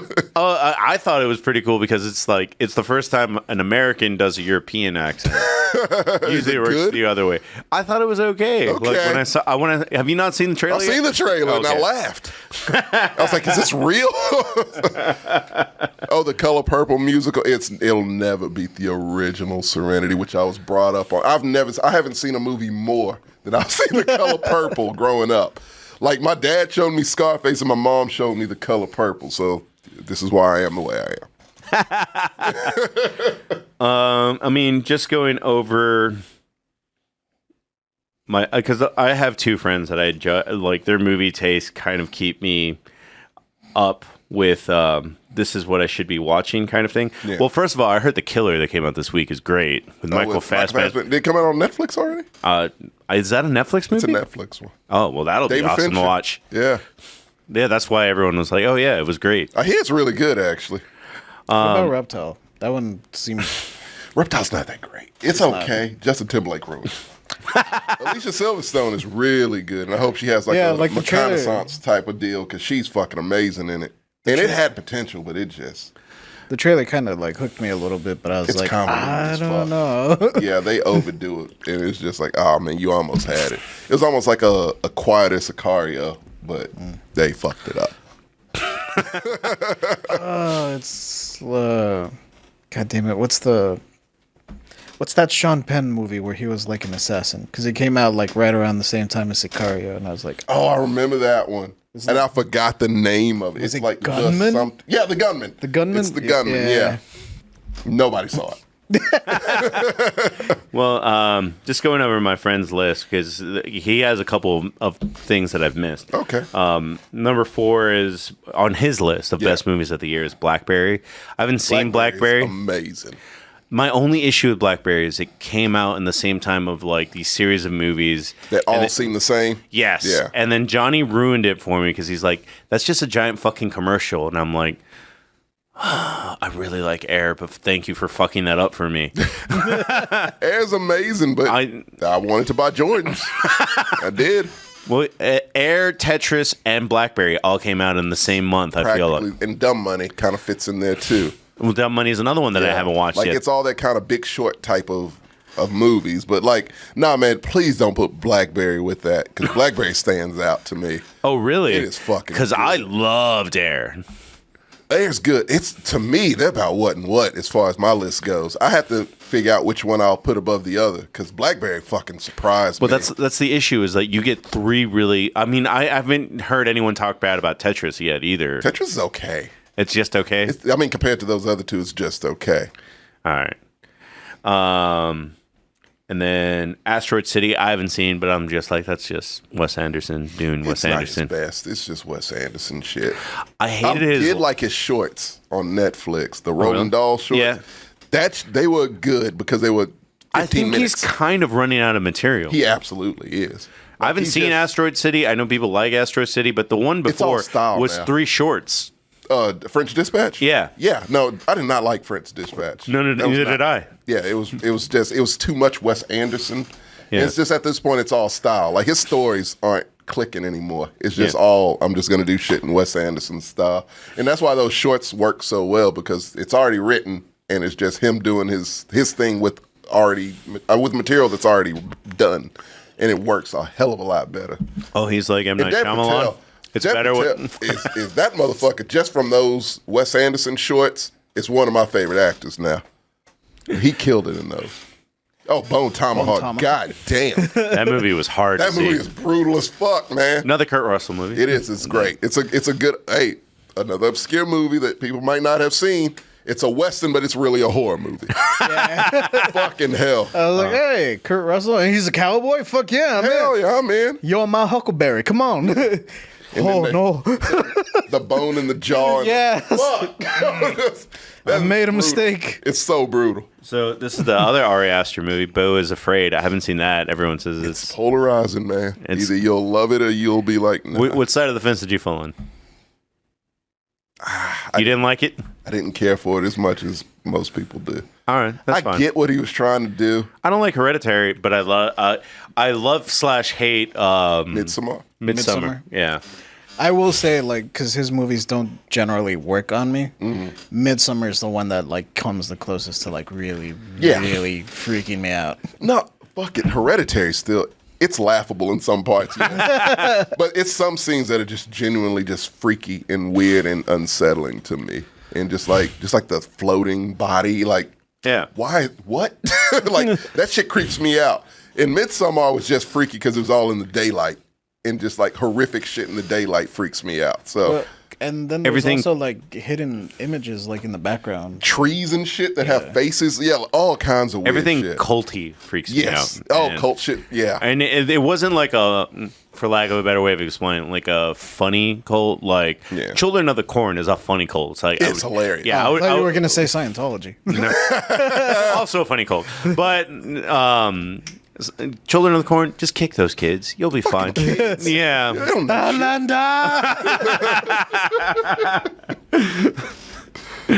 But Midsummer is like, no, these are all adults that believe everything they're doing is you are fine. stuck here. And you are stuck here. Yeah.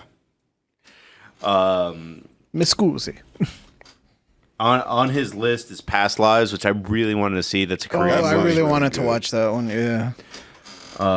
This is a Netflix movie. I didn't see it, but it's You Hurt My Feelings. I don't know anything about that. No, I don't know that. I didn't hear about that one. See, this is what I'm talking about. Like, between Netflix and Hulu and shit, it's just like, Hulu comes out with a new movie like every fucking week, and it's like, I can't keep track of all this. Has there ever really been a Hulu movie that's worth, like... It is one. Which the one? Alien one that just came out is really? really fucking good.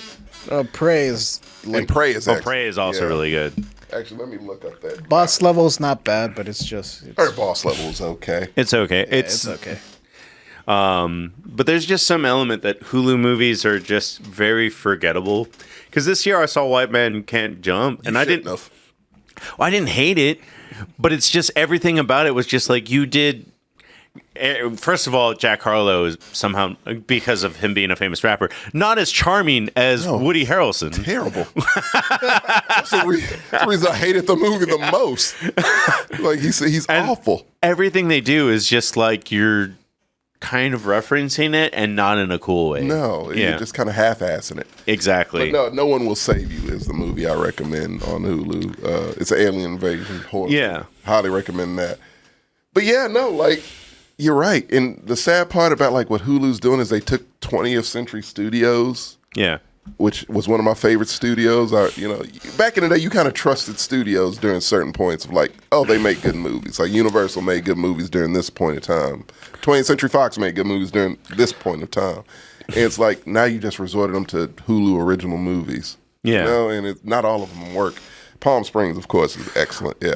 I mean, me and a friend on the podcast, John and Neil, were talking about how something about Hulu movies some of the time, it's just like, the script was good to okay. Yeah. And the execution is just terrible or even the script was missing something, because we were talking that specifically about that last year in reference to On the Count of Three, which is just on the premise of it's a comedy movie or one of those sad comedy movies.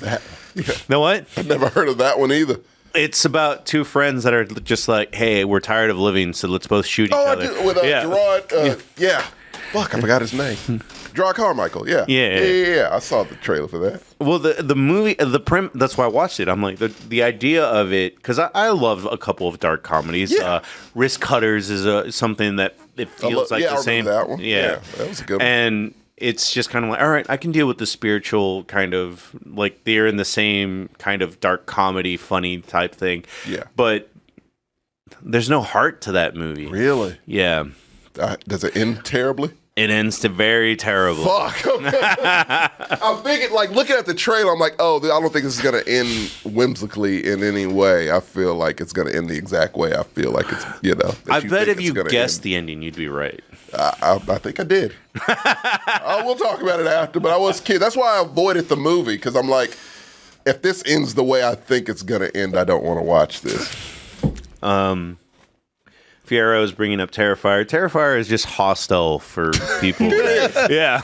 And for whatever reason, it's getting good ratings. It's like, I guess it's the absence of torture porn. So this one. Saw movie, X came out this month. It's not really torture. Saw's not torture porn at this point. Really? No. It's more just like, it's almost comical at this point. It's like, I did hear that's what made Saw X good. It's that compared to the other Saws that were just like, they were kind of okay people sometimes. No, that's the key to this Saw movie. Is that, no, fuck it. Terrible people are getting it this time. And these days people are like, fuck yeah, I'm with that. So you root for Jigsaw in Saw 10, like, They must have wrote it when that sub went under. No. That was probably the inspiration. It's like, why am I happy right now? I've got an idea. Yeah, that's terrible. No, Fierro said he's talking about a movie called Terrified. Okay. Interesting. I don't know if it's a Spanish or Mexican movie. Ooh, this looks it's an Argentinian movie. Oh. The only person that he's in danger from is you.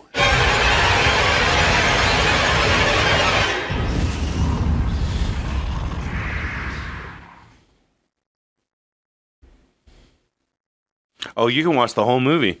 Never mind. That was shit! On YouTube? but that's the I remember seeing this as I was scrolling around.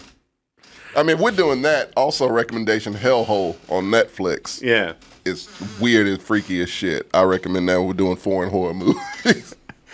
Foreign horror movies. Not a horror movie, but the HBO gave this a second season, and you guys need to watch it, so it gets a third season. 30 Coins is my favorite horror show on Never HBO. Even heard of it. So, like, this guy was proven wrong, but there was a guy that was like, if 30 Coins was in English, it'd be better than any other horror show that's on right now. Really? He compared it to Stranger Things, is what it was. I'm already in there. But 30 Coin, let me show you the season 1 trailer. But it's... Do you remember the priest from King of the Hill? Oh, God, yeah? Vaya. Yeah. All right, so that kind of badass person, and then he fights paranormal monsters. A priest does. Lo contrario de la fe no es la duda, es el miedo. Y no hay que tenerle miedo al miedo. It's okay, my child. I'm packing. And Paul Giamatti is in season 2. Does he speak Spanish? I don't fucking know. Okay. I think it just came out, so I haven't watched it yet. I do this thing with HBO shows that I wait until I have not touched my Max app in so long. Yeah. Probably since The Righteous Gemstones, but Yep. You are actually accurate. Yeah, no, I haven't since Righteous Gemstones. But I don't trust them. I don't trust Zazzy. It's funny because I hated on Max really bad. It's because it was terrible. It was terrible, and then they were like, "Here's a whole bunch of reality shows," and then I turned it on for the first time in months, and I was like, "Okay, I'm like hooked on 9." Everybody, look, it went from like number 5 in streaming to number 1, and I was like, "What the fuck happened here?" But I never bothered to check and see. So it's just like, because I just don't trust Zaslav. I'm like, he's gonna fuck it up somehow. For me, it was Venture Brothers. Yeah. Oh, they brought that back? No, they killed it. Motherfucker. But they put the movie on, God on Max. Damn it. When they tried to take out Turner Classic Movies, I was like, fuck this dude, man. But no, 30 Coins is an amazing show. I understand. I've given up on issues with CGI because I grew up in the 2000s. Yeah. Yeah. Oh, yeah, right. We were born in Scorpion King. That's what, you know. Spawn. Spawn is the... Fucking Spawn is the worst. Holy shit. It's PS1 level graphics. Good God. They literally have... There are Final Fantasy cutscenes that look way better than fucking Spawn. Jesus. The technology was not there back then. Well, guys, let's go ahead and turn a corner towards our number 1. Yeah. Mine actually mentions a movie that you brought up earlier. But before we get to that movie, let's talk about Willy Wonka. Why? Timothy Chalamet, Willy Wonka? The Amazing Chocolatier? Or Johnny Depp, Willy Wonka? It doesn't matter. Okay. Wow. Charlie and the Chocolate Factory, Willy Wonka. Let's stick with that one. We'll go Gene Wilder. Okay. Gene Wilder. Safe bet. His chocolate factory, or his factory, makes 2 great things. One is candy, as we already know, and the other is transportation. There's all sorts of transportation devices in that like movie. An elevator. Yes. Great glass one, if I recall correctly. And so let's say the world was ending. He would have the technology to create a train that goes across the entire world with a giant W logo everywhere around it.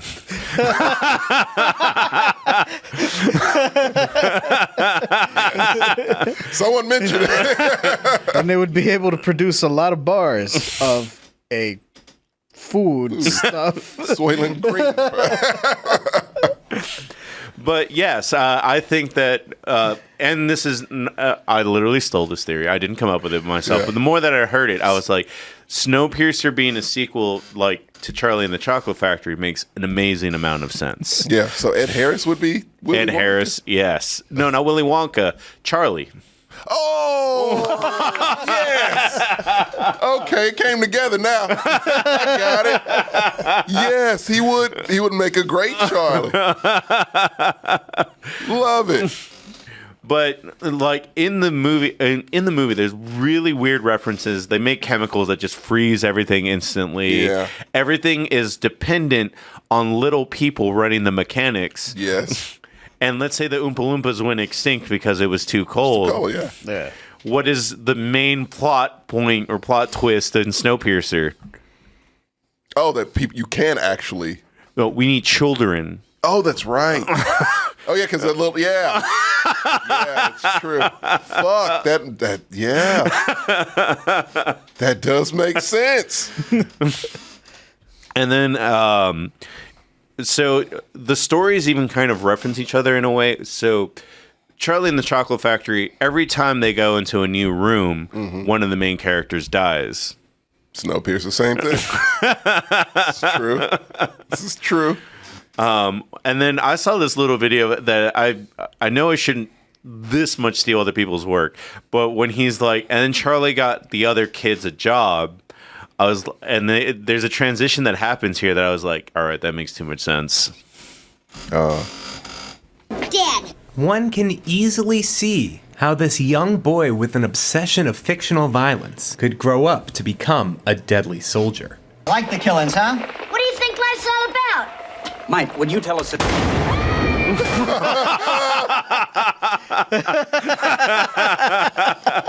That's so good. That's better than the day after tomorrow. There's also an element in I don't remember the name of the candy exactly, but there's a candy that Charlie and the Chocolate Factory. It's like the revenge bubblegum or something. It's literally the one that he dies by eating, but it's kind of explosive. Yeah. That what the drug that they use in Snowpiercer to blow the doors is literally an explosive. Oh yeah. Damn. Yeah, no, this is too like that's very on the nose. Like that's spot on, actually. Yeah, it's a very popular. Good one. Yeah, it's a very popular online theory. But the more that I heard it, an industrialist that's obsessed with like keeping people in their place. Yeah, it's all like one for one kind of thing. I love that one. That's a good one. That's a good one.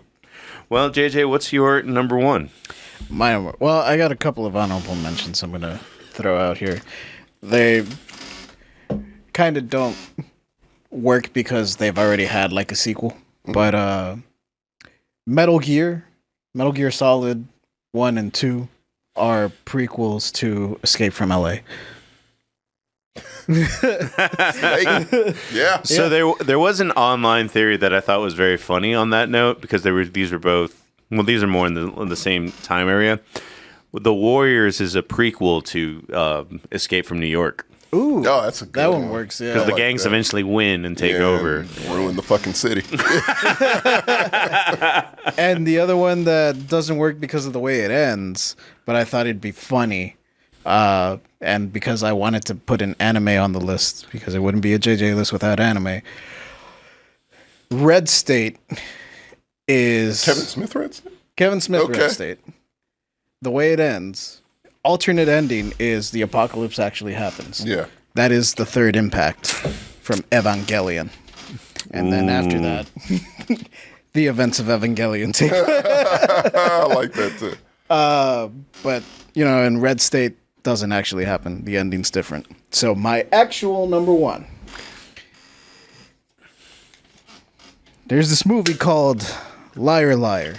Yeah. In which, Jim Carrey is cursed to tell the truth by his child. Jim Carrey's character is divorced, so the mom is raising the child and is dating Carrie Elwes.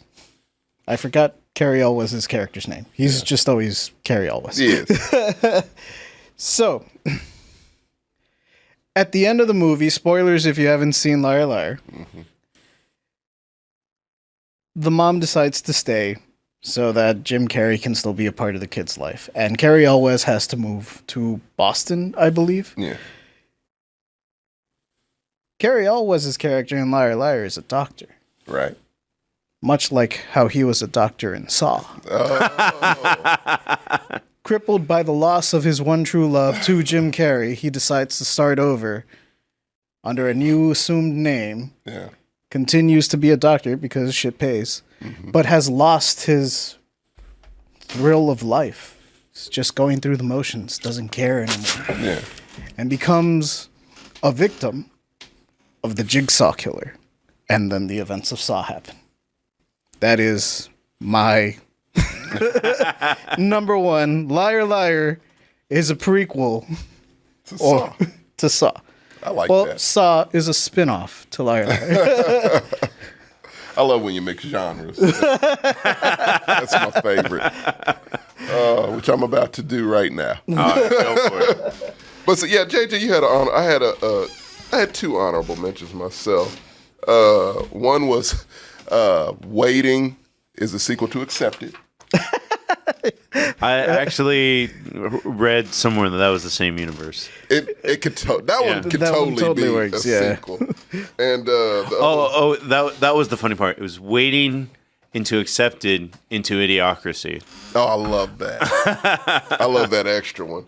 The second one was a favorite of mine. I didn't put it on my list, but it really made me laugh. Good Will Hunting is the Bourne trilogy is a sequel to Good Will Hunting.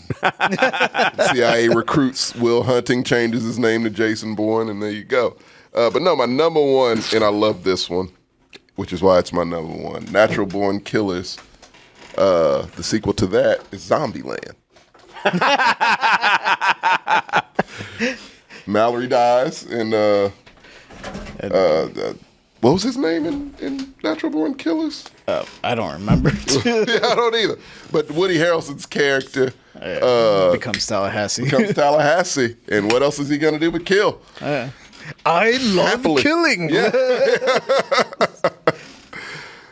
I was trying for a little bit to put Robert Downey Jr. from Natural Born Killers in Kiss Kiss Bang Bang. Or actually, I was just trying to fit Kiss Bang Bang into anything. I love that movie so much. I think maybe less than 0, but I don't remember how it ends. I think that. Oh, does he die? I don't remember if he doesn't die. That's the sequel. He right dies there. in Natural Born Killers. So. Yeah, he does.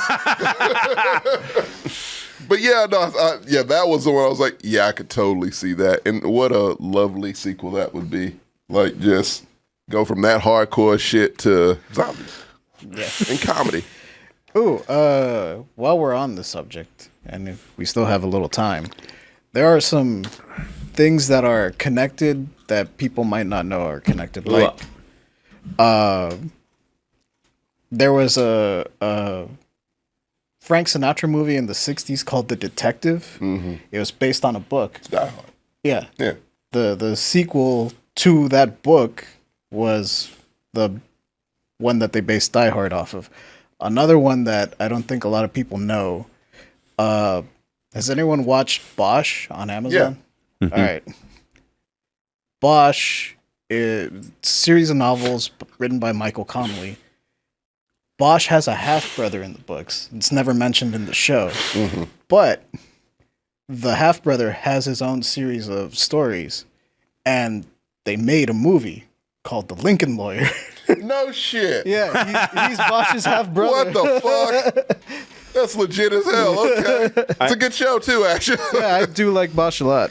I do like Joe Gira bringing up the Devil's Rejects are distant relatives of the Sawyer family. That fits perfectly. Oh, that works. That works completely, actually. Some of these are so accurate, it just works. Yeah, like that would totally work. Well, this is another one that I heard. I just didn't watch one of the movies to really defend it. Yeah. But Jason Statham in The Transporter is the same guy as in Death Race. Ooh. I like that. I like that. That could work, too. It's the angry guy behind the wheel of a car, you know? Hell, you could throw Shaw in there somewhere, I'm what was it? Hackers into the Matrix. 70. Oh, yeah, that was already on my list there. Yeah. Yeah. But, yeah, no, it's... and because we're nearing the end of the podcast, it's literally one of my favorite things to do is just like you make these unofficial trilogies, and then whenever you get your friends together, you just watch them. Like something me and my girl do. It's like we'll take an actor that's in one movie and connect them to another role that they're in another movie. It's like, how did they get from this point to this point? It's really fun. Oh, Joe Gira, that's actually a very popular one. Yeah, that The Rock is... Sequel to James Bond, yeah, that's a very popular one. That does work. Like, that one legitly works, too. You could totally be like, oh, yeah, that's totally James Bond. They put him in Alcatraz, and now he's going to fuck some shit up. I mean, I really like doing this with a lot of other things. Some was just lazy, like Constantine is in the fucking supernatural universe and things like that. That would work. Oh, there was a sequel to Collateral. This is another online theory. Sorry to ruin so many things, but I just thought it was fun. Collateral is the same Tom Cruise as American Made. That's how we got to that point. Which one would be first? I didn't read enough into it to defend it, but the one that I remember that I thought was, there's two Batman related ones that I thought were cool. The Gray grows up to be Ra's al Ghul. Oh yeah. And the other one is after the whole Batman trilogy, Batman slowly loses it and he becomes the killer in the Psycho. Oh, an American Psycho. That one works. That one really works. I just need to return some videotapes. But all right, ladies and gentlemen. I mean, unless you got another one. No, I think I'm tapped out. Yeah, I have one more on the honorable mention list. I think I went through my. I did have one more. Doctor Strangelove. The sequel to that is The Road. I mean, there's so many so many movies that it's just like, if you're an average person, you're in The Road now. Yeah. Which is a movie, be in a very good mood if you watch it, because it will fuck up your day. Yeah. The Road literally changed my life. Oh my God. The book's far worse than the movie. Yeah, they eat babies in the book. Yes. Well, I guess they do in Snowpiercer too. But Yes, they do. I mean, it's how it's portrayed. Like in the book, it's in great detail, and it's fucked. Like, yeah. No, yeah, everything. Cormac McCarthy was a fucked up writer, man. Well, I haven't even read his other Blood Meridian. book. Have you read That's the one. That one's rough too. Fuck, man. I've never read Blood Meridian, but it's good. But it's is it Judge Hill? Is that the? That's the judge. Yeah. Everyone's like, that's top 3 horror villains of all time. Oh, absolutely. That motherfucker's pure evil. It's crazy. Well, I thought it was a priest. I don't remember. It's one of the two. I hadn't read it in years, but yeah. No, Judge is his name. Oh yeah. Like Judge Reinhold. Right. Yeah.